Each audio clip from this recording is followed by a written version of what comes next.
his campaign.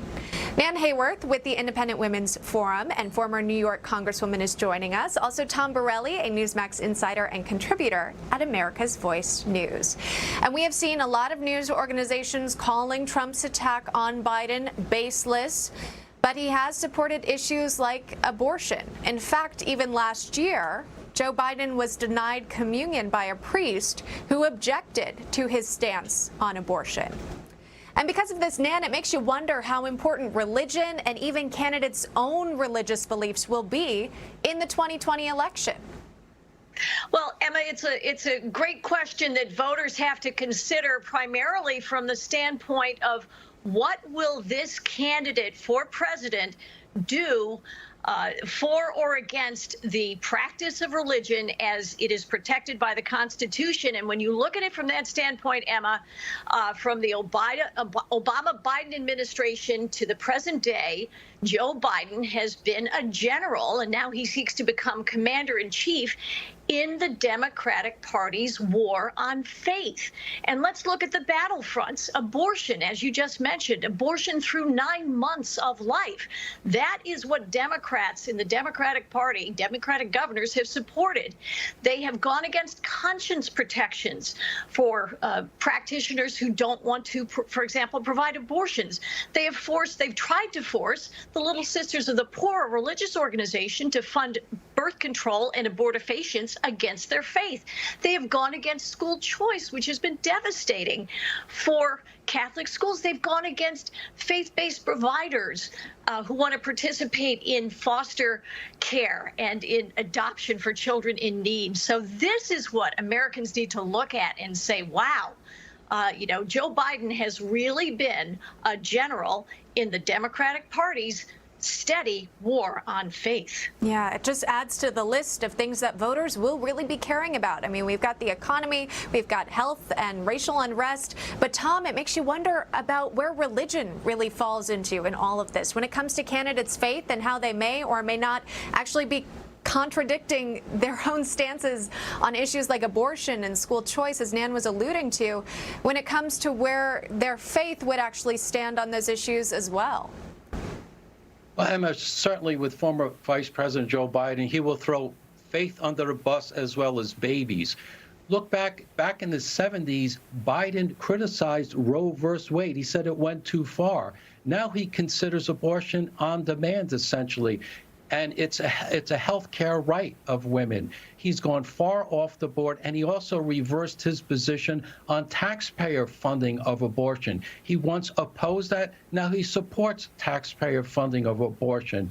And as Dr. Hayworth referred to, we had the Little Sisters of the Poor. President Trump, under ObamaCare, he gave an exemption to them for not forcing them to provide birth control, including drugs that would cause abortion. President Trump gave them that exemption and went all the way to the Supreme Court, and the Supreme Court backed President Trump. Mm-hmm. And just another issue is we've seen riots and mobs throughout the United States, including the desecration of churches, St. Patrick's Cathedral, statues of Virgin Mary and Jesus being toppled, and Biden said nothing.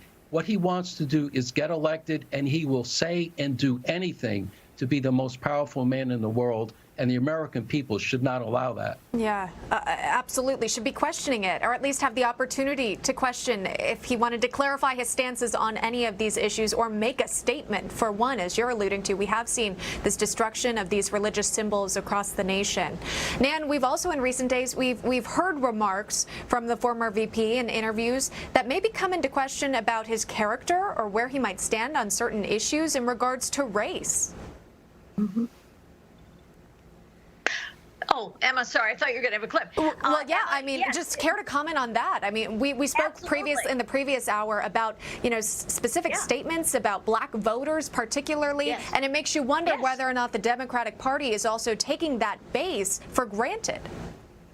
They absolutely do take that base for granted, and it's very clear in the way in which they have not in any way sought to examine the decades of Democratic policies and politics that have actually been the root cause of the deaths and despair in communities of color and in urban communities. And that alone is a disgrace. But Joe Biden has revealed himself, Emma, over and over again.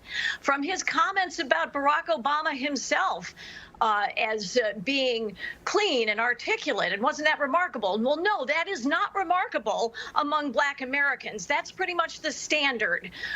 And how insulting could that possibly be? How demeaning when he said, well, if you're thinking of voting for Donald Trump, then you ain't Black. Well, how presumptuous is that? And then yesterday, of course, when he asserted that among Black Americans, there is no diversity of thought. That is what he actually thinks, Emma, about Black Americans. It is so fundamentally disrespectful, dismissive, presumptuous, and arrogant. And Black Americans have been expressing their displeasure with that kind of comment, and I trust that they will continue to do so because it is deeply insulting and troubling, and they're not going to remedy any of the policy deficits that have left these communities in despair that should never have happened. Yeah, and Nan, you mentioned those specific examples that I was thinking of as well. But Tom, it makes you wonder if Joe Biden will ever be questioned about those comments, right? It seems the media is almost turning a blind eye to these remarks that are quite shocking. Great point, Emma, because look what happens when Joe Biden surfaces from the basement. The first thing he does is insults Blacks. Essentially says they're all the same. He views them as one group, not as individuals who have free minds and free thoughts. But again, going way back when he was first in the Senate, Biden worked with the segregationists, the racist in the Senate at the time. They were opposed to busing. This is what Biden's about.